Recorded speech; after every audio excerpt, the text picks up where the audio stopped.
How is IBD diagnosed? There is no single definitive test to confirm the presence of IBD, so the condition is diagnosed based on a combination of tests, including endoscopy, biopsy, and imaging tests.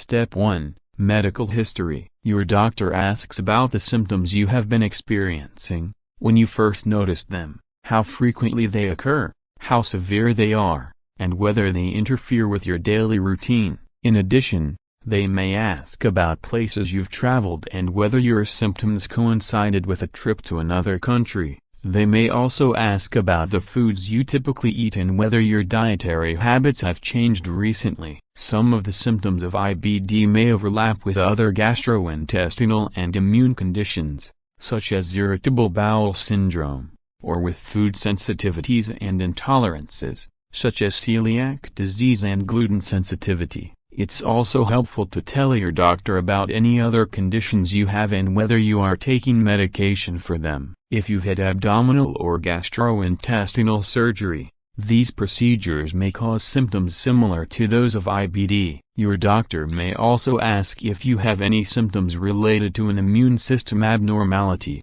such as fever, loss of appetite, weight loss, eye irritation or blurry vision, and arthritis. Step 2. Physical exam. Physical exam is done to determine whether the patients have signs and symptoms of IBD. Examination of abdomen, pressing gently to check for any pain or tenderness. Doctors may also check to see if the patient has eye inflammation, mouth sores, skin rashes, joint swelling or irritation, bleeding, or other signs of inflammation in the anus and the surrounding area. Step 3. Blood tests. Blood tests can reveal several telltale signs of IBD. These include markers that indicate the immune system is causing inflammation, and signs that patient is anemic, that is, they have a low red blood cell count, which could be a sign of internal bleeding. Low levels of iron, folate, vitamin D, and vitamin B12 indicate a nutritional deficiency and may be a sign that the intestines are not absorbing these nutrients as they should. Step 4. Stool samples.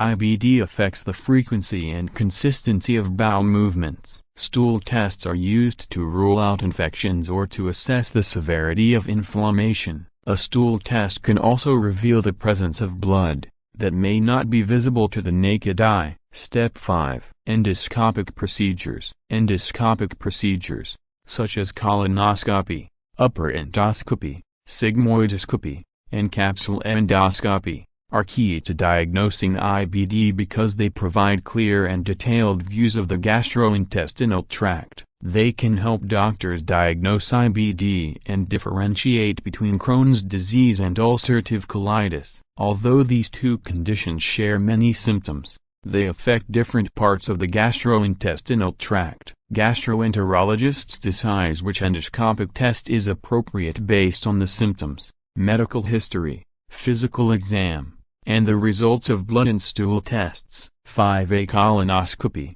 Gastroenterologists almost always recommend a colonoscopy to diagnose Crohn's disease or ulcerative colitis. This test provides live video images of the colon and rectum, and enables the doctor to examine the intestinal lining for inflammation, ulcers, and other signs of IBD. Frequently, a doctor performs biopsies during a colonoscopy, in which he or she removes small tissue samples from the colon and sends them to a laboratory for analysis. Biopsy results may help doctors confirm an IBD diagnosis and differentiate between Crohn's disease and ulcerative colitis. 5b. Flexible sigmoidoscopy. A flexible sigmoidoscopy is similar to a colonoscopy except the doctor only examines the rectum and lower part of the colon. This test may be recommended if symptoms are limited to bleeding and inflammation around the anus and rectum. Occasionally,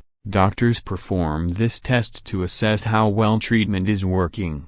Doctors may perform a biopsy during the procedure. 5c. Upper endoscopy aka esophagogastroduodenoscopy. An upper endoscopy may reveal inflammation, ulcers, bleeding, or obstruction in these parts of the gastrointestinal tract. 5D capsule endoscopy. A capsule endoscopy may be recommended if the symptoms indicate that the patient has a problem in the small intestine, but other tests, including blood tests, colonoscopy, and an upper endoscopy, are inconclusive. The small intestine is more difficult to visualize than other parts of the gastrointestinal tract, because most of it is inaccessible. A capsule endoscopy may provide more detail about inflammation, ulcers, or bleeding than other tests, and can help doctors determine if Crohn's disease is causing her symptoms.